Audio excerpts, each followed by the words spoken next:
Так, поїхали. Зараз я починаю. Так, вітаю всіх, друзі. Давайте розповсюдимо стрім. Ми зараз коротенький зробимо стрімчик звітний, а потім підемо на канал до Хелен. Хелен буде розповідати нам про все, про всі події, які відбувалися в Білорусі. Давайте зараз розповсюдимо стрім і почнемо. Так що, ви знаєте, що робити. Шер, поставили вподобаєчки. Все як завжди. Нам же потрібно, щоб всі знали, як ми перед ними відзвітуємо. Зараз, секунду, друзі мої. Сонечки мої. Кохані мої глядачі. Я вас всіх люблю, поважаю. Я сьогодні любвеобільний такий весь. Втомлений трохи. Вітаю, Артем. Так, розкидуйте, коротше, в фейсбуках, там всюди. Я, в принципі, розкидав в телеграмах. Давайте зберемось зараз поки що. О, коротше. Що ми розкажемо? Дивіться, друзі, як ви знаєте, ми з Хелен започаткували таку ініціативу, яка називається «Білоруський дім в Україні». Завдяки цій ініціативі ми підтримуємо тих, хто в Білорусі, протестувальників, які в Білорусі. І ми, по суті, півтора місяці завдяки вам підтримували протестувальників. Останні там 3 тижні ми трошки зупинили цю всю допомогу, тому що не до того було вибори в Україні, було дуже важливо, щоб вибори пройшли. Ми дуже багато часу на це витрачали, як ви знаєте. Але зараз все ж таки потрібно відзвітувати за ті гроші. Там, по-моєму, під 13 тисяч ми зібрали, якщо не помиляюсь, правильно?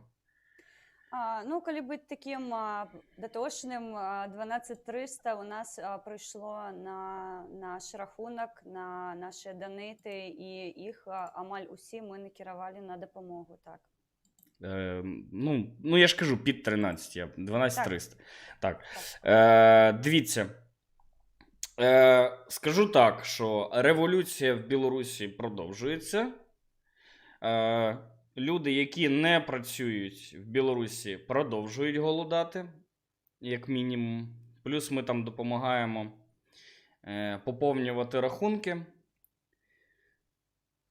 Ну, по суті, основна допомога – це поповнення рахунків мобільних, щоб у нас був з ними зв'язок, і у них був один з одним зв'язок. І купівля їжі.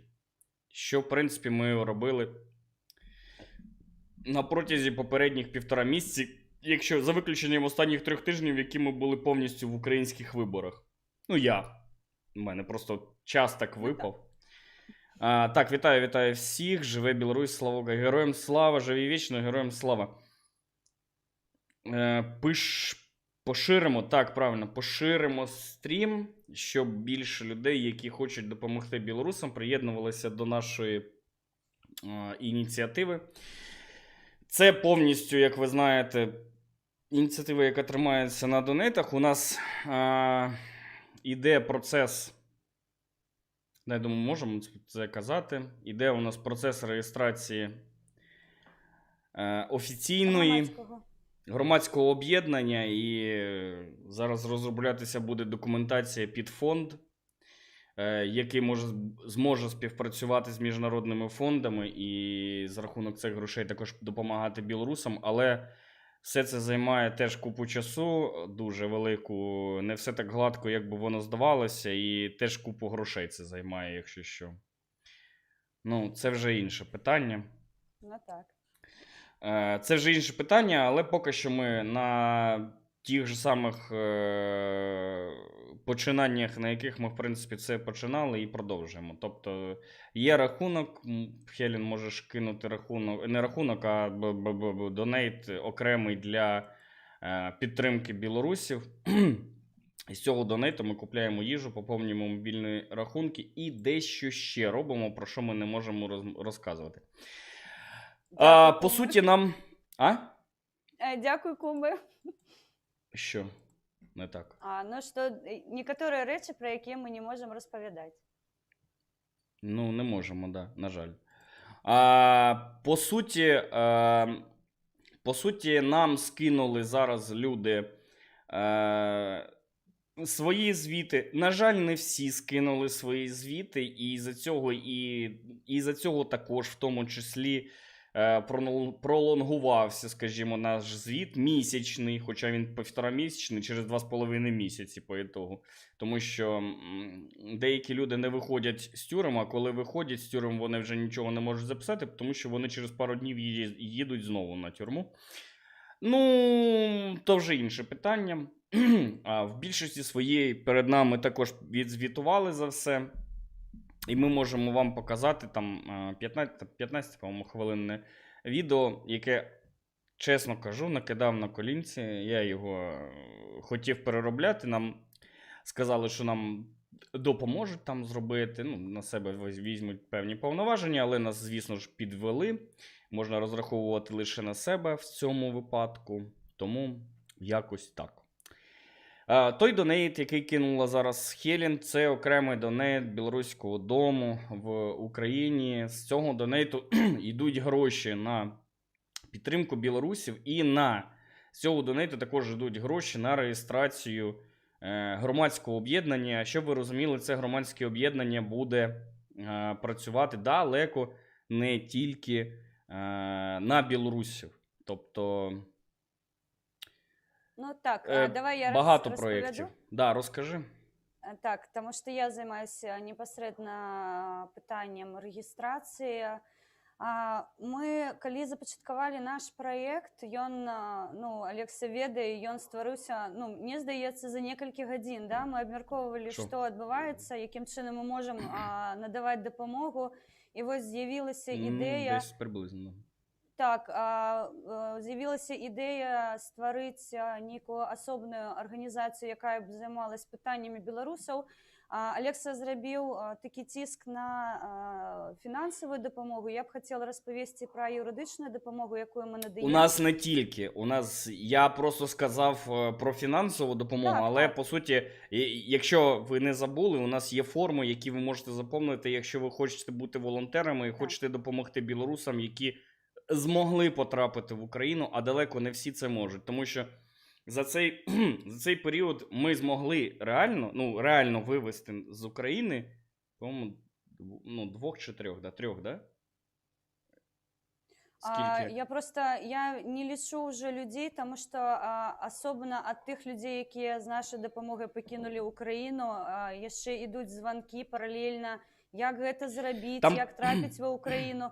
Тобто у мене лічильник, насправді, він уже за десятки йде, тому... Там просто є проблема в тому, що деякі люди, які намагаються або в'їхати в Україну, або через Україну транзитом виїхати в іншу країну, вони замість того, щоб слухати, що їм кажемо ми, вони беруть і роблять по-своєму, і по ітогу їх... Я так, до речі, так пари людей, так історію ми і не знаємо. На жаль, що з ними сталося. Ні, я ведаю. Я не знаю, ти мені так і не розказала. Тому що я сьогодні довідалася, я ще не поспіла з тобою обміркувати. Розкажи просто огульно про те, що з ними сталося. От вони просто тупо не послухалися, і що сталося? Я вельми абстрактно скажу, тому що гэты люди яны працягваюць быць у небяспечнай сітуацыі, і мы, на жаль, на данный момант не можам ні агучыць ні прозвішча, ні канкрэтна іх такую разгорнутую сітуацыю. Адзінае, што я зрабіла агульны вынік з усяго таго, што адбывалася астатнія 2 месяцы, і я звяртаюся зараз да беларусаў, якія па пэўных пытаннях могуць апыніцца ў сітуацыі, калі на іх навешаюць крымінальныя справы, і тут вельмі важліва, У нас некаторая колькасць беларусаў скарысталася адчыненай мяжой Рашкі, і яны папалі на тое, Хоча я што... попереджав, щоб так не робили, тому що буде... Но так і здарылася, таму што у Беларусі зараз базы дадзеных людзей, яны аб'еднаны з Рашкай, і ёсць, ну, у нас, дзякуй там Богу, я не ведаю, каму дзякаваць за тое, што у нас не было выпадкаў, калі затрымвалі расіянцы нашых людзей, з якімі мы працуем. Адзінае, што шлях для іх, ён зачынены з усіх бакоў, то бок людзі фактычна зараз, якія знаходзяцца пад крымінальнымі справамі, або яны не сплацілі штрафы, таксама у нас ёсць выпадак, калі не сплочаны штраф, гэта арышт рахункаў, арышт тэлефонаў, там нейкіх рэчаў у хаце, і таксама штамп суду, што чалавек не выязны. У гэтым выпадку мы дапамагаем хавацца ў Беларусі, але мы не раім пакідаць тэрыторыю Беларусі, таму што асабліва праз Рашку, таму што гэта вельмі небяспечна.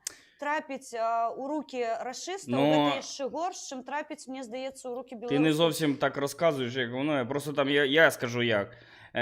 Потрібно було людині, скажімо так, виїхати, тому що була, ну, і вона досі ця необхідність є. Є там матеріали певні, які знову ж таки досі не можна розкривати, але там серйозна доволі таки справа, по суті, Так. з підставами, з усім від мусорів. Ну, не суть, потім колись-небудь, можливо, це покажемо. Якщо буде можливість. Коли чоловік буде у безпеці. Якщо і коли. Ну, або якщо його посадять. По суті, я вам можу сказати так, що мусора в Білорусі зараз роблять підстави, як оце от з цими з анархістами, нібито вони їх взяли там зі зброєю, з вибухівкою, з коктейлями Молотова, а потім один з анархістів всіх здав. Ну, коротше, ви можете про це подивитися. Це підстави від мусорів. Я більш ніж впевнений, тому що як вони взяли живих анархістів зі зброєю. Ну, це таке, знаєте, анархісти би відстрілювалися. Ну, менше з тим. Людина каже, мені потрібно виїхати. Як виїхати? Ну, от пробуй так-то. Не суть якими методами виїжджай. Він каже, я хочу спробувати через підарашку. Ми кажемо, ні, чувак, через підарашку ти ніяким чином не потрапиш. Є велика кількість, скажімо так, проблем, з якими ти стикнешся. Тебе одразу візьмуть і на пляшку, вірогідніше за все. Це в кращому випадку тебе просто розвернуть. Ну, по ітогу, наскільки ми знаємо йому повезло дуже сильно, його просто завернули. Беларусаў. Мы ведаем сітуацыю па Беларусі. Напэўна, мы адныя з тых невялікай колькасці, хто адсочвае з пачатку да канца ўсю гэтую гісторыю і валодае інфармацыяй вельмі пашыранай. Таму ў гэтым сэнсе, калі ласка, беларусы, не едзьце праз мяжу з Рашкай. Гэта для вас прыватна вельмі небяспечна.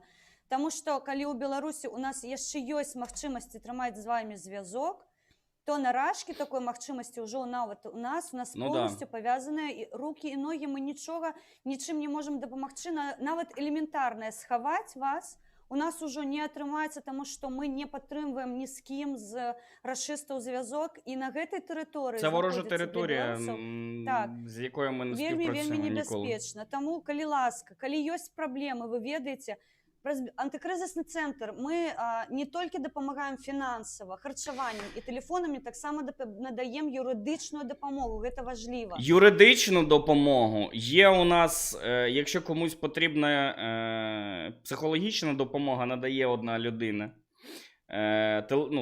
Психологічну допомогу надає. Якщо ви в Україні, у вас якісь великі проблеми, наприклад, з житлом чи щось, в деяких регіонах України є житло, де ви можете пожити. Є 100% в Харкові на даний момент.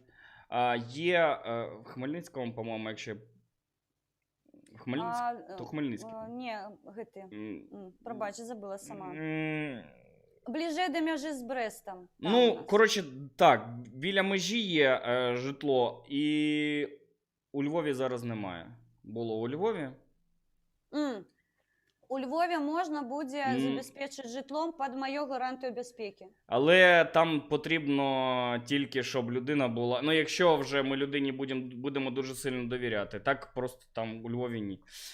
Ну, тим не менш, займаємося і цим. Плюс Плюс, скажімо так, за ці 1,5 місяці, я не знаю, можна це казати, не можна казати про зустрічі ці. Я думаю, можна, але агульна А є зноўку я відповідь? магу. Не, гэта не будзе адпаведь, гэта будзе ўжо крок да дэмакратычнага... Ладно, давай так. Якщо вони зроблять заяви, тоді ми про це Так. розкажемо. Поки не буде заяв, поки будуть уточнення, тоді. Коротше, скажімо так, на дипломатичному рівні, дійсно на високому рівні, я зараз не буду вийожуватися, це дійсно так, на високому рівні йдуть теж деякі перемовини, і деяка праця йде на користь Білорусі. Це, скажімо так, можна назвати це праця з депутатами. Ну, амаль. ну- Плюс тут я би підкреслила яшчэ, што мы маем зв'язкі з беларускімі дыяспорамі з усяго свету амаль. Пакуль, на жаль, ну, не не прям з прыйшоў... усього, ну, з деякими, да. Ми не будемо казати з усього. Я мяркую, што гэта таксама тая дапамога, па крайней мере, з Польшчай, з Літувой у нас ёсць прамы звязок, то бок калі будуць пэўныя праблемы тут Так. і патрэбна будзе іх дапамога, мы можам да іх звяртацца, яны параюць нам некаторыя рэчы.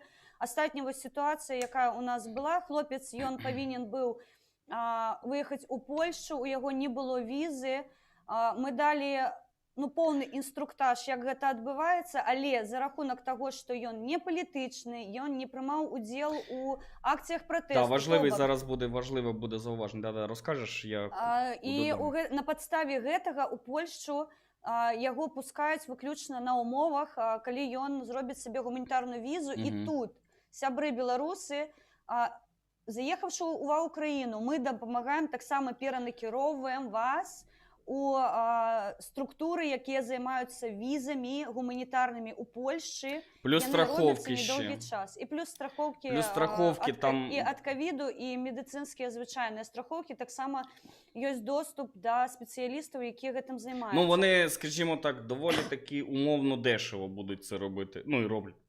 І роблять. Ну, плюс робота, ну, просто нам якби пропонують ті вакансії, які там пропонують, типу, безкоштовно пропонують вакансії в Польщі, і в Германії було, Польща і Германія була у нас, по-моєму. Це не найкраща робота. Там багато хто заявляє, там, що ви що, я тут, там, блін. Вам ніхто не пропонує прямо офігенну роботу, але за ці вакансії, в основному, ну, щоб це була перевірена вакансія, там, бла-бла-бла, знаєте, то там бабки, типу, зшибають. Нам ці вакансії дають безкоштовно, користуйтеся. Тобто, там будуть на тій стороні платити, їм будуть платити за підбір кадрів ті, хто наймає на роботу, коротше. У них там своя домовленість там стала, по-іншому, коротше, передомовились. Хотів зауважити, дуже важливо, якщо ви просто так хочете виїхати з Білорусі, навіть не звертайтесь. Якщо ви людина, яка не приймала участь у протестах, вам і вашому життю і здоров'ю не загрожує нічого в Білорусі, навіть не звертайтесь. Тому що, на жаль, із-за тих, хто просто вирішив спітляти, велика проблематика зараз потрапити в Польщу у людей. Так. Велика проблема. І у Литву. Ми вже спілкувалися з приводу цього. Ну, як цей, блін... Що він хотів там відкрити тут в Україні з Польщі перевести? Як його? Реабілітаційний центр. Реабілітаційний центр, да. Ну ми не звелися там по деяким причинам. Теж ми так подумали, що краще нехай на території Польщі буде той центр. Але тим не менш, от із-за того, що велика кількість, скажімо так, наплив людей, які просто вирішили покращити свої життєві умови і виставити себе жертвою, такі є, на жаль. Із-за таких людей тим, кому реально потрібна допомога, буває, відмовляють, на жаль. І люди, бувають, застряють між країнами, ну, умовно. Звісно, ну, так, тільки умовно так. це все, да. Яны вымушаны павяртацца обратно ва Ўкраіну і даказваць, што яны могуць скарыстацца статусам бежанца.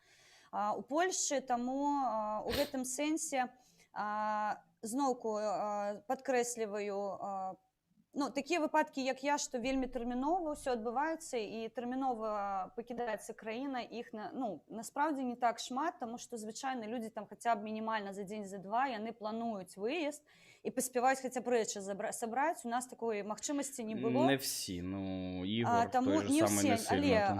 я маю на ўвазе, што збольшага таму скарыстайцеся тэлефонам, нашыя усе дадзеныя яны адчынены, наші тэлефони працоўныя. Наша сторінка в Фейсбуку, я сторонки. зараз кину, там є інформація більш-менш, та, яка вам потрібна.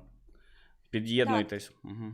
Таму першае, што мы просім, гэта азнаёміцца ўжо з тым матэрыялам, якой мы адпрацавалі, і гэта нашыя памяткі, якія мы дадаем у сацыяльныя сеткі, роўна для таго, каб вы арыентаваліся, у якія краіны вы едзеце і на падставе чаго вы можаце знаходзіцца абсалютна легальна. Нелегальныя спосабы мы не разглядаем. Тыя, хто едуць праз мяжу нелегалам, адзінае, што мы можам даставерна сказаць, першае, што вы павінны зрабіць, гэта калі вы трапляеце ў іншую краіну, звярнуцца да супрацоўнікаў паліцыі і замовіць пра тое, што вы бежанец і вы перамкнулі мяжу незаконна. Гэта галоўнае, што вы павінны ведаць, як гэта робіцца, мы не распаўсюджваем гэту інфармацыю і не раім карыстацца вось таким незаконним перемкненням межі, тому що да, щось останній час дуже багато почали писати так, там про це. Польщу. Я не знаю, це провокація якась чи не провокація. Ми не можемо працювати, ви це все робите на свій страх і ризик, ми не працюємо в незаконний спосіб якийсь. Так, абсолютно. Дивіться, якщо хтось хоче стати волонтером, можете заповнити цю форму. Ну, тобто, якщо ви хочете якимось чином допомогти, не обов'язково фінансово. Анкету волонтера заповнюєте, ми вас вносимо в нашу базу, і якщо ви маєте, скажімо так, змогу якимось чином допомогти. До речі, ми, ще не зідзвонювалися з нашими свободівцями, знайомими, з Сиротюком не зідзвонювалися. Сиротюк, на жаль, програв вибори в Києві. Сиротюк виділяв приміщення в Києві, у якому розташовувалися волонтери, які би приймали людей, скажімо так, і умовно кажучи, сортували, перенаправляли.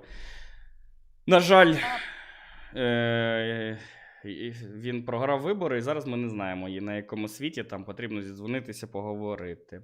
Ну, ми не користувалися приміщенням, яке нам надали в Києві, тому що ми далеко не в Києві зараз знаходимося, і там були люди інші, які приходили туди, сиділи час від часу, і якщо б хтось звертався, їм би надавали юридичну допомогу і сортували би, тобто перенаправляли би вже по базі, куди потрібно.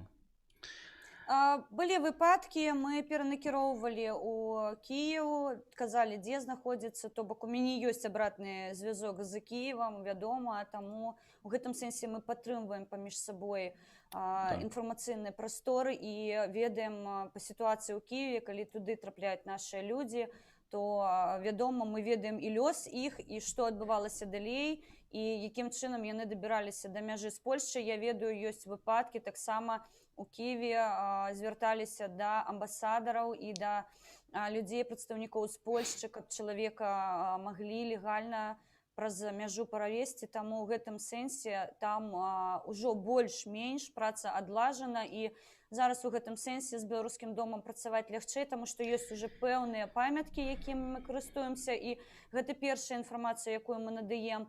У нас ёсць базы дадзеных людзей, якія могуць надаць дапамогу аператыўную, таму на сьогодні... Ну, база постійно, хочу зауважити, що база постійно міняється, і, на жаль, там деякі люди відпадають, хто допомагає, а нові приєднуються, тому це трошки нестабільно в самих людях, які волонтерять. І хотів... Да, зараз відповіш ти, важливе просто. Зараз хотів би ще сказати, якщо хтось хоче подаватися на політичне, не на політичне біженство, а як особа, яка потребує додаткового захисту в Україні, або як особа, яка потребує біженства в Україні, то вже, в принципі, можете звертатися. Ми цю процедуру вже за останні пару тижнів трошки вивчили, підохреніли, але можете звертатися, якщо у вас будуть якісь питання. Зараз ця процедура, скажімо так, іде по деяким людям, і я думаю, ну, вона закінчиться, коли буде відомо, достаменно вже відомо. Вынік. А? А калі будзе вынік з Так, коли працы, будуть вже висновки, коли вже будуть підтверджені, скажімо так, ми будемо вже достаменно знати, як в Україні отримувати статус біженця і наскільки це геморно. Деякі люди вже роблять це зараз, ми за цим слідкуємо. Але поки що ці процедури не завершені, вони не такі швидкі, як здавалося б. Ну, там є свої моменти, там можуть і відхилити, там. Коротше, Ну, розбираємось гэта- потрошку. Гэта складаная працэдура, Так, таму це і нелегко. тут я бы хацела падкрэсліць, што стала ўжо даставерна вядома, што гэтая працэдура можа трываць за паўгады. Таму меркаваць, 180 што ви- днів, якщо Так. бути точним, на 180 днів дають, продовжують термін перебування в Україні, але на 180 днів продовжують термін перебування в Україні, якщо ти подаєш апеляцію. Якщо тобі відхилили, наприклад, і ти подаєш апеляцію і продовжуєш свій законний термін перебування. Але там є умови певні, які ти повинен виконати. Тобто не потрібно розтягувати там щось. Коротше, якщо вам потрібно, хтось захоче отримувати статус, звертайтесь. Але одразу хочемо сказати, що не розраховуйте на те, що Україна буде вас забезпечувати чимось. Тобто нічим. нічим не буде забезпечувати, просто Україна вам дає притулок, тобто дає посвідку на тимчасове перебування в Україні до моменту, поки в вашій країні щось там не зміниться. Ну, гэта сапраўды гэта вельмі важліва, таму што ты атрымліваеш юрыдычную і фізічную абарону, а гэта галоўнае. Таму ў гэтым сэнсе ну, меркаваць, што вас тут сустрэнут з распасцёртымі абяццямі. Безумоўна, мы сустрэнем адзінае, што гатуйцеся да таго, што шлях у любой краіне. Вось ёсць пытанне ад Осіпа Шора. Дарэчы, прабачце чат, я не прывіталася з вами. Дзякуй шчыра, што вы завіталі. Вітаємо всіх, хто приєднався. Глядзіце сьогоднішній наш звіт. Трошки затримаюся. Звіт ще буде, звіт в кінці буде. Так, ну, мається на увазі той змонтований звіт, який нам понадсилали люди, і фотографії, і гроші показувати будемо. Коротше, все, що коли Так, тому пробачте, калі ласка, што не прывіталася. Вітаю вас, вельмі шчыра дзякую вам за тое, што ви долучилися до гэтага сьогодні стріма подяки. Ну, це не зовсім стрім подяки, це стрім-звіт. Ми то дякуємо, але це стрім-звіт. Да. Пані Хелен, як на міграцію реагує офіційна Літва? Глядіться, зараз у Літві таксама існують абмежаванні, туди просто так трапіць немагчыма. Яны прыблізна, як і у Польшчы, прымаюць дакументы, то бок павінны быць просто железабетоннейшыя дакументы. Я ёсць яскравы прыклад таго, калі не адмаўляюць. Я не ў Літве, я не ў Польшчы, я ва Ўкраіне. Я собираю ровно той же самый пакет документов, доказаў, што я магу быць у небяспецы ў сваёй краіне. Гэта фотофайлы, відэафайлы, гэта паказанні сведкаў, артыкулы. Абсолютно уся інформація, яка кранається небезпеки. Заключення, справки всілякі, те, що ви були в заключенні справки або виписки, все це повинно бути, да. Ну, гэта вялікі пакет дакументаў, якой патрэбна сабраць, каб ты выясніў, што так, трэба проста сітуацыя у чым і ў Літве, і ў Польшчы, і ва Ўкраіне вы будзеце паказваць, што вы не можаце павярнуцца, таму што гэта пагражае вашаму жыццю. Або жыццю, або свабодзе, або здароўю. Так. То бок у гэтым сэнсе Літва яны надаюць фінансавую дапамогу пры сустрэчы, калі вы можаце афіцыйна па дакументах заехаць да іх.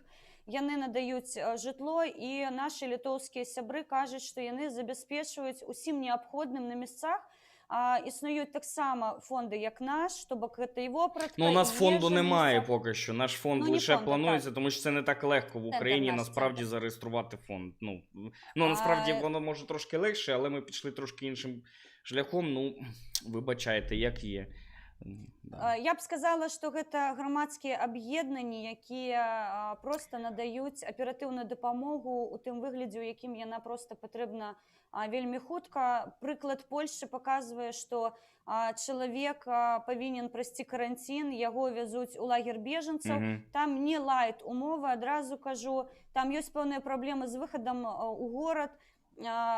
Майже неможливо, можна приклад. сказати так, там Так. обмежені просто.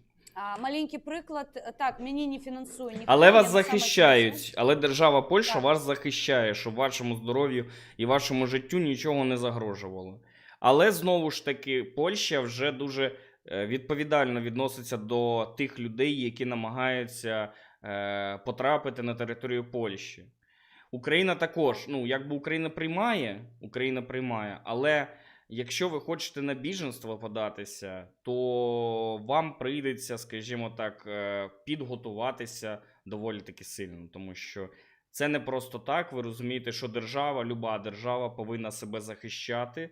Так. І якби ми хоч і не бомбили би від деяких складнощів, скажімо так, в деяких процедурах, але вони правильні. Вони реально грамотні і правильні ці процедури, і нічого поганого про це не можу сказати, хоча б підбомблював. Да. Усё гэта шлях, якой трэба прайсці, і страшнага ў гэтым сапраўды нічога няма. Я не знаходжуся там пад нейкай асобнай ахаронай альбо нейкія рэчы яшчэ дадатковыя, як і мае сябры ў Літве, ў Польшчы. Умовно. Ну, так, і ў гэтым сэнсе я маю на ўвазе, што ўсё можна прайсці, калі ёсць падтрымка з боку. Беларускі дом, тут я, мабыць, падвяду наш спіч. Беларускі дом ствараўся роўна для таго, каб надаць магчымасць. Мне надалі дах у свой час, калі я прыехала ва Ўкраіну. У мяне была каласальная падтрымка з боку маіх украінскіх сяброў, была падтрымка маральная з боку беларускіх сяброў, і мне далі прытулак, і я не звярталась да дзяржаўных устаноў. Тут зараз стаіць пытанне, і Алекса, гэта, напэўна, была адна з яго першых прамоў, калі прыйшла ідэя стварыць беларускі дом, што мы павінны надаць дах усім тым, хто гэтага патрабуе. То бок быць вось той маленькай хаткай, дзе вас сустрэнуць, ніколі не абразяць і дапамогуць. То бок сенс нашої праці... Але знову ж таки, я хочу підкреслити, по нашим можливостям. У нас можливості не безмежні, тому що це все на волонтерських початках все робиться, і так. Люди просто надають можливість там і в селах деякі люди там, умовно в селах надають можливість там в будинку пожити там. Це не означає, що ви приїжджаєте і ви тут все, цар і король. Не потрібно на це розраховувати, але тим не менш люди допомагають. Так що, якщо ви хочете, також, якщо ви маєте можливість чимось допомогти, ви особливо ви вказуєте в цій формі волонтерській.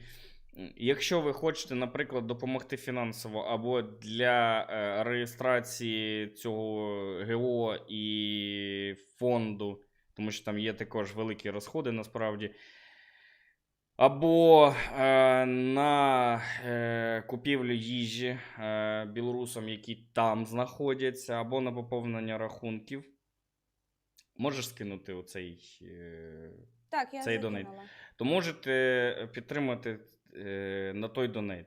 Але насправді найкраща допомога – це допомога в Україні. Знову ж таки, це юридична допомога, тому що є юристи, ми вже самі типу юристи стаємо поступово з такою кількістю перечитаного всього, вже скоро самі юристами станемо. Але тим не менш, можна побадатися, поборотися і поговорити.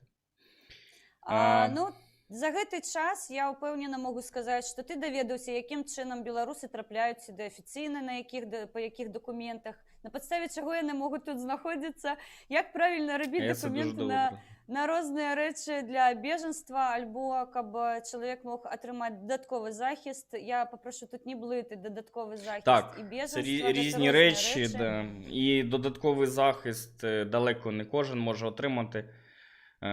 вірогідніше отримати, швидше отримати біженство, ніж додатковий захист, на мій погляд. Ну так, беженство складана атрымаць, дадатковы захіст яшчэ складаней, скажем так, таму ў гэтым сэнсе. Але калі рыхтавацца, калі вы адчуваеце, што гэта дзейсна патрэбна, і вы можаце гэта абгрунтаваць, я шчыра кажу, пытанняў у гэтым няма, таксама надаем у гэтым сэнсе бескаштоўную юрыдычную дапамогу. Гэта галоўнае. Мы аніводнай капейкі яшчэ за сёння, я не ведаю аніводнага выпадку з боку антыкрызіснага цэнтру, каб мы бралі кошты за нашыя паслугі. Адзінае, што мы карыстуемся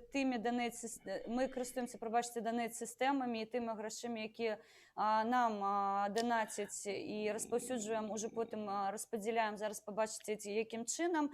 На жаль, не ўсю інфармацію ми можемо розміщати, пакуль у сетках гэта інфармація. Ну, не так, що не всю можемо розміщати, просто деякі люди вирішили, що вони дуже не можуть там. Ну, то таке, неважливо. Не суть. Буде, далі буде. Так, там майже вся інформація є, так що майже вся. Амаль усю інформацію собрали, нешта прибрали, нешта замазали, запыцкали, нешта там так собрали збольшага, таму зараз Беларускі дом працуе у онлайн-рэжыме, на тэлефонах зноўку, то бок, калі ёсць пытанні, калі ласка, лепей іх задайце, чым вы будете рызыкаваць, і нам тым самым вельмі ускладняеце працу, таму што калі вы робіце неабгрунтованыя крокі, вы вельмі нас потым сковываеце ў нашай працы, таму што мы ўжо вырашаем не одну праблему, а ми вирішаємо некілька проблем. Я хотів би, щоб нагадати, щоб ви повинні розповсюдити цей стрім серед білорусів, показати їм, якщо їм потрібна якась допомога. Ми спробуємо її надати. Не гарантовано, ми на 100% її не дамо, тому що у нас немає таких сумасшедших ресурсів якихось. Ми не працюємо, поки що ми не працюємо ні з якими фондами. Ні з чим таким не працюємо, чисто своїми, скажімо так, силами.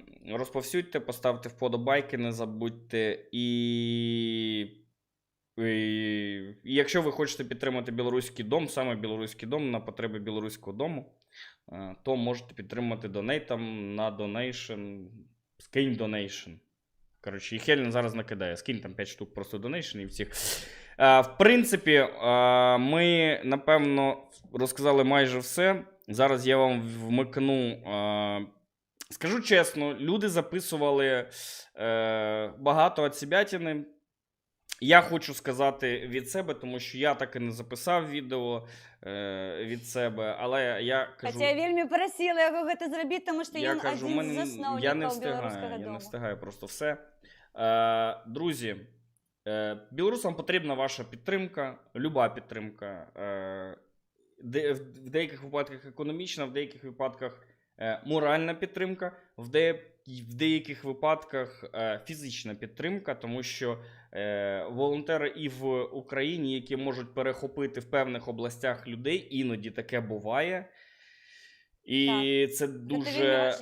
Ми просто самі не знаємо, як воно вийде, тому що отак, коротше, все. Тому, якщо хтось може допомогти і може гарантувати там безпеку і безпечну доставку кудись людей, коли потрібно їм срочно допомогти, ми раді, наші двері відкриті, ви можете стати волонтером і допомагати нам у цій справі, якщо можете зареєструватись, до речі, так.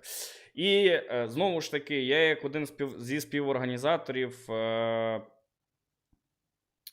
прошу вас підтримувати нас в цій справі. І хочу сказати, що оскільки на реєстрацію якого Білоруського дому вже сказав, не Білоруського вже дому, а ГОшки, яка буде займатися також цими питаннями, але ГОшка буде займатися ще великою кількістю українських питань. Ми плануємо... Ми ще не пропонували, але у нас вже є думки, що ми все ж таки хочемо співпрацювати з фондами, які будуть допомагати сім'ям загиблих військових, тому що те, що збирається на донейтах, це добре, але коли це більш централізовано і цьому допомагають фонди, це круто, насправді. Тому що ми не завжди... Мабуть, Ми не завжди Пробач. можемо зібрати суми, які потрібні на підтримку сімей, на жаль. Тим паче в Так, такі я часи. додам трошки від себе, коли І- ми подавали дадені упершыню у Міністерства юстиції, мені сказали, з вашим статутом можна в космос летіти. Я забула, що ми забули позицію космічної розпрацьовки. Ну, скажи, ну нормально. Насправді за того, що такий там статут офігенний, ну ви його не побачите ніколи, але тим не менш за цього Міністерство юстиції трошки викабенюється, тому що вони Так. думають, що статут повинен писатися шаблонно, а виявляється, що статут не пишеться шаблонно, а під кожну організацію окремо він пишеться. Ну то таке, то лірика, то все лірика. І на реєстрацію фонду також потрібна підтримка, потрібні гроші, тому що це велика кількість переїздів постійних туди-сюди, туди-сюди, туди-сюди. І велика кількість, скажімо так, макулатури, яку приходиться постійно переробляти. Іван Іванич, 35. Що ти за хрінь дивишся? Ти дивишся не хрінь? Микола, заблокую до біса цього москаля. Це не хрінь, це звіт перед людьми за ті кошти, які вони перевели Білоруському дому на підтримку білорусів. Так, друзі, все, в принципі, все вроді би сказали. Можете підтримати, можете зареєструватися волонтерами. Зараз я вмикаю звіт, який ми зробили. Дякую, Микола, ти найкращий. Я обожнюю своїх модераторів, ви у мене просто найкращі. Дивіться, я зараз вмикаю відео зі звітом, після чого ми закінчимо, йдемо на канал до Хелен, вона буде розповідати про події в Білорусі за сьогодні, і я, можливо, приєднаюся і трошки проаналізуємо, тому що в мене є деякі ідеї, які я хочу висловити. Давно я вже не висловлювався на тему Білорусі. Все, друзі, я вмикаю. Зараз. Поїхали. Прывітанне, сябры. Скажіть, Мяне звуць звук є? Алена, і я з'яўляюся адной з засноўнікаў антыкрызіснага цэнтра «Беларускі дом». На пачатку нашай дзейнасці мы планавалі працаваць з людзьмі, якія апыніліся ва ўкраіне і апыніліся ў складанай жыццёвай сітуацыі. Мы дапамагалі шукаць жытло, давалі кансультацыі, як правільна шукаць працу і легалізавацца ва ўкраіне, каб у людзей, якія знаходзяцца тут, не было аніякай праблемы з заканадаўствам. Падчас нашай працы мы пабачылі, што дапамога патрэбна не выключна тым беларусам, якія апыніліся за мяжой, а і тым беларусам, якія знаходзяцца зараз у Беларусі. І пасля падзей 9 жніўня адстойваюць нашыя правы на вуліцы. Сённяшняе відэа прысвечана нашай дзейнасці, якую мы рабілі процягам астатняга месяца. Мы папрасілі людзей, якім была надана дапамога, каб яны шчыра ад сэрца распавялі пра тое, што з імі адбывалася ўвесь гэты час. Мы ўпэўнены ў тым, што беларусы перамогуць. Але, на жаль, без нашай дапамогі, дапамогі тых, хто знаходзіцца за мяжой у бяспецы, гэта амаль немагчыма. Давайце будзем працягваць руку адзін аднаму. І толькі ў гэтым выпадку Беларусь будзе вольнай. Пакуль жывуць беларусы, жыве Беларусь.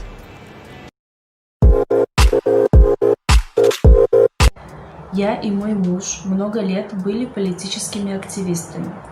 К сожалению, пока в нашей стране это приносит много проблем. Люди с активной гражданской позицией зачастую лишаются работы и вместе с тем средств к существованию. Это ставит их перед трудным выбором – бороться за будущее страны или иметь кусок хлеба сегодня. Мы выбрали бороться за будущее Беларуси. Так было в нашей семье, так было во многих других семьях. К сожалению, мы оказались в том положении, когда наша семья не всегда может обеспечить себя всем необходимым. Этот год для Беларуси стал решающим, и многие люди из-за своей гражданской позиции оказались в трудной ситуации. Но вместе с тем появилась беспрецедентная солидарность, появилось множество организаций, готовых помочь в трудной ситуации. Именно такой организацией является антикризисный центр «Белорусский дом в Украине», который помогает людям не выбирать между куском хлеба и гражданской позицией и борьбой за будущее. Спасибо за это. Здравствуйте, я Валентин Троцкий из Народной Громады. Вчера в очередной раз освободился после 15 суток из Жодина, где время проводил под арестом за свои убеждения. Очень благодарен реабилитационному центру «Белорусский дом» и в частности Елене Филатовой за то, что они не забыли нас, за то, что заботятся, помогают нам выжить в трудные периоды жизни.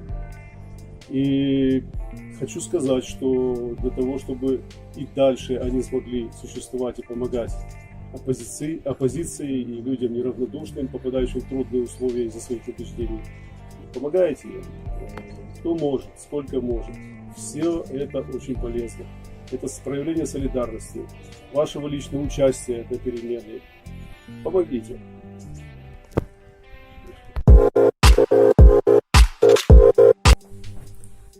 Я Анжелика Железнякова, кандидат протеста, активистка Народной Громады.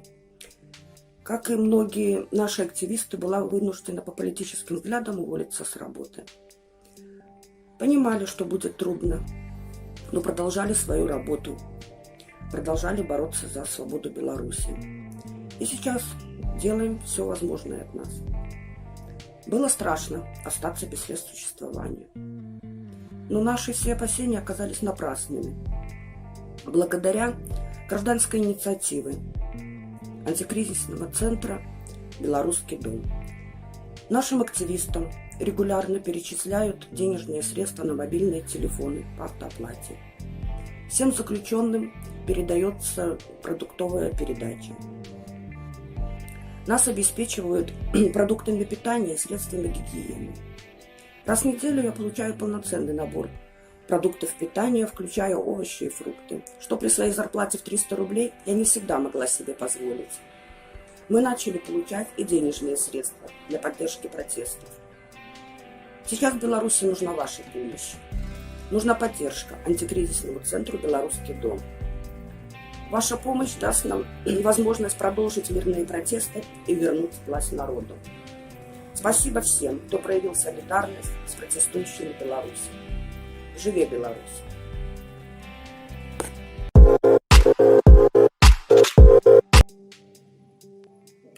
Привет, Хелен, привет, Украина, привет, Беларусь, привет всем, кто меня слушает. Меня зовут Игорь Валяев, и так получилось, что я был первым человеком, который помогла компании людей, которые сейчас создали инициативу «Антикризисный центр «Белорусский дом» в Украине». И когда я спросил Хелен, как мне помочь или как поддержать их, они сказали: напиши видео, расскажи все, что с тобой происходило, так как ты у нас был первый, и с тебя все начиналось. И вот буду рассказывать, наверное, причину, почему я уехал из Беларуси, почему вынужден был уехать из Беларуси, я тут рассказывать не буду. В принципе, кто хочет, может найти меня в Фейсбуке, и там моя история рассказана. Расскажу вот именно с момента, когда вот начались мои путешествия по Украине. Получилось так, что моя семья не смогла поехать со мной, потому что у ребенка не было паспорта международного, мы ждали, пока мы его сделаем. Так сложилась ситуация, что мне уже оставаться было в Беларуси опасно, и мне пришлось ехать через Украину, ехать в Украину через границу и ждать там свою семью.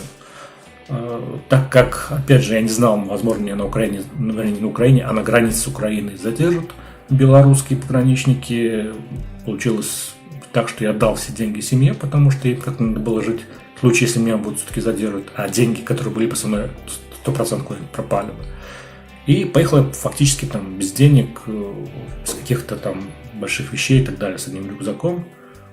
И на Украину меня пропустили. И вот получилось так, что я оказался в Киеве в момент, когда там был День независимости Украины.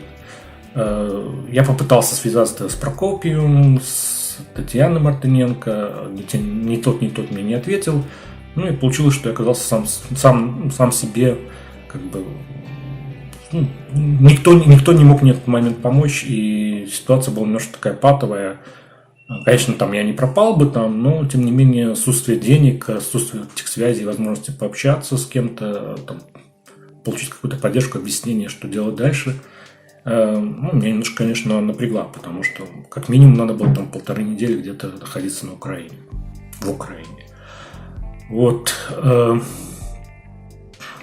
Ну и так получилось, что именно вот в этот день, когда там проходил марш и были вот эти действия, я встретил вот этих Хелен и украинских друзей, которые, в принципе, меня, скажем так, обогрели и окормили. Так получилось, что какое-то время я даже находился в разных местах дома украинцев, которые нам помогали. Потом мы с Хелен уехали к ней домой. Ну, как домой. Место, где она родилась, где у нее были родственники и так далее. И мы начали думать, как нам, скажем так, выкрутиться из этой ситуации. И в ходе того, что у нас там происходило, то есть там поиск квартиры, поиск каких-то, опять же, денег даже на существование и так далее. То есть мы поняли, что надо создавать какой-то фонд, какой-то центр, где можно официально собирать какую-то помощь и оказывать ее вот таким беженцам, которые оказались в Украине абсолютно, скажем так, без возможности существовать спокойно, ждать момента, когда можно будет уехать в ту же Польшу или опять же остаться в Украине. Вот.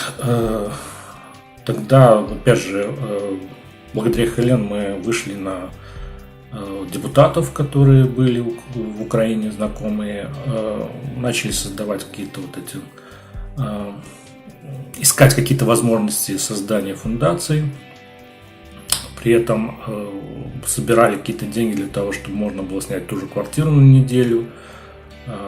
Спасибо большое украинцам, потому что они помогали нам, ну, очень-очень сильно. Опять же, ну, какие проблемы были? Ну, кроме того, что, опять же, отсутствие денег, непонимание, как снять квартиру, там, не знаю, какие-то вот такие вот моменты. Ключевым еще моментом было то, как уехать с Украины, потому что если я попал еще в момент, когда был снят карантин, то моя жена и мой ребенок должны были приехать уже в момент, когда карантин был, опять границы были закрыты, был объявлен карантин, и мы немножко были в растерянности, что делать. Но опять же, благодаря Хелен, благодаря украинским друзьям мы нашли такую информацию, что для беженцев в Беларуси их принимают независимо от карантина, и плюс еще транзит, то есть там 2 дня можно было, 48 часов можно было находиться в Украине для того, чтобы переехать в Польшу или какую-то другую страну. Мы тогда взяли, купили билет, опять же, благодаря Хелен, которая, понятно, что находясь в чужой стране, довольно трудно купить электронный билет, который относится к Украине, потому что там еще такой момент был, что те сайты, которые предлагали перевозки через Украину, они были не актуальны. То есть на самом деле этих автобусов не было, хотя висели какие-то там объявления и так далее. Кстати, там то же самое касается и нахождения каких-то хостелов в Украине. Там, например, мы записались, а по факту получилось так, что он закрыт. Почему у меня и не было возможности попасть на квартиру. Вот. И опять же, благодаря помощи Хелен, мы смогли сделать электронные билеты, отправить ее своей семье. Вот. И вот 1,5 недели, где-то, наверное, около 1,5 недели, там я точно не помню, сколько это занимало дней, мы находились в Украине. Я ждал свою семью. Хелен помогала нам, вообще помогала в нахождении в Украине. Мы там ездили на всякие акции, обсуждали с людьми, с украинцами, как можно помочь белорусам. Ну и вот тоже, опять же, наступил такой момент, когда мы уже должны были садиться на автобус, который нас должен был везти в Польшу, до границы с Польшей. Но так как автобуса, билета до границы купить нельзя было, мы купили, по-моему, до Люблина билет. И так как если у меня виза была, а скажем, моей жене, у моего ребенка визы не было, перевозчики побоялись нас брать. На самом деле там получается такая ситуация, что перевозчик, который провозит людей без визы на польскую сторону, его там рассматривают как как нарушителя, и там платят большой штраф, и они просто не хотели браться за это. Опять же, благодаря местным ребятам, благодаря Хелену, смогли с ними договориться, что они довезут нас до границы. Большое-большое спасибо, потому что, я думаю, без них мы бы не уехали. Без них нас просто бы не посадили на автобус. Вот. Дальше, будучи на самой границе, нам пришлось, я, как имеющий визу, с вещами остался в автобусе, а жена с ребенком вышла для того, чтобы перейти границу пешком. Она рассказала свою ситуацию украинским пограничникам. Те, тоже огромное спасибо украинцам, позвонили на польскую сторону пограничникам, попросили коридор для нашей семьи. Опять же, даже придержали автобус, который должен был идти на польскую сторону. Поляки дали добро, когда им сказали, что девушка с ребенком пытается перейти, попросить беженства. И дальше, то есть мы уже на автобусе доехали до польской стороны, ну и там дальше уже пошла наша совсем другая история, скажем, которая не связана с Украиной. Но, опять же, должен опять же повторить, что без помощи ребят и мне было бы очень тяжело одному выжить эти 1,5 недели в Украине. И моя семья вряд ли бы тоже смогла бы уехать со мной в Польшу. Поэтому большое-большое спасибо. Рассказываю, если есть какие-то, опять же, вопросы, можете задавать вот в этой группе. Я там есть, я буду отвечать. Ну, опять же, прошу всех тоже помочь, как можно этой инициативе развиваться, потому что делать нужное дело. Я так понимаю, что, несмотря на то, что в Украине оставаться белорусам довольно опасно, потому что Украина не подписала Дублинское соглашение, и они обязаны выдавать, скажем так, людей, на которых заведено уголовное дело, в отличие от тех, которые, той же Польши, которая подписала эти соглашения, которые может не выдавать. То есть в этом плане Украина является не очень безопасной для беженцев, и многие будут использовать Украину именно как транзитную территорию для того, чтобы ехать в ту же Польшу или куда-то еще. Но при этом сталкиваться с такими проблемами, как моя семья, и где помощь просто необходима. Поэтому прошу всех по возможности поддерживать этих людей. И, опять же, я думаю, любые вопросы, мы найдем на это ответ. Пишите, не стесняйтесь, общайтесь, спрашивайте, передавайте свой опыт. На этом, наверное, все. До свидания.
Друзі, що я хотів ще на кінець сказати. В принципі, ми на цьому закінчуємо те, що вам показали. Я хотів зауважити, що, на жаль, оцей альфа-банкінг, він трохи кривий, він показує не зовсім правильну інформацію. І оскільки кошти переводилися на сейф, тому що з картки якогось біса почали знімати по $1 один час, тому їх переводили на сейф і знімали час від часу, тому що потрібно було транзакції робити вручну, а не через банкінг. Тому трохи, скажімо так, криво виглядають оці от залишки на рахунках. Але який банкінг, такий банкінг, скажімо так. З певних причин не могли зареєструвати іншу картку, тому що так вийшло. Тому що так вийшло, яку змогли б ти зареєструвала, скажімо так. Так, друзі, на останок, на сьогоднішній стрім вмикну вам пісеньку і закінчимо, друзі. Розповсюджуємо стрім, ставимо вподобайки, показуємо своїм друзям, які хочуть підтримати білорусів, і показуємо білорусам, яким потрібна допомога, які являються, скажімо так, людьми, які потребують захисту в Україні. Ми вже, в принципі, пройшли майже цей шлях, ми знаємо, в принципі, як це працює. І якщо ці люди дійсно, цим людям дійсно загрожує небезпека, то наші друзі з Польщі і з Литви також допоможуть в цьому. Всім дякуємо. І переходимо на канал Хелен. У Хелен буде зараз стрім про події сьогоднішні в Білорусі. Ми розкажемо трошки, що там відбувається.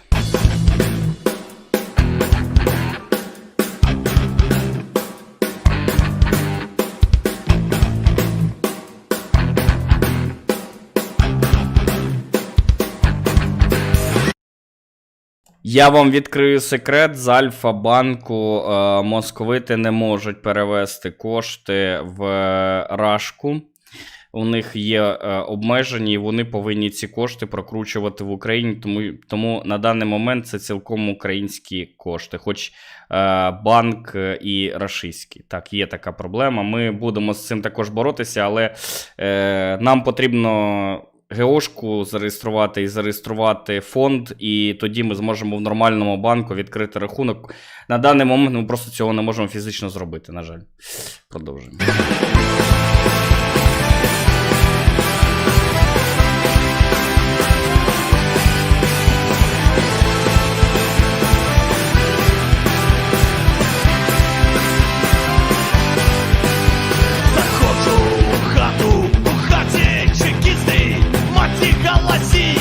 Батька ляже битий, бандит Антоневич, бел червоно-белый, так Беларусь, я большевицкие холеры.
Маті, збирайся в ліс, батя, бери ружок, соніком зійшло.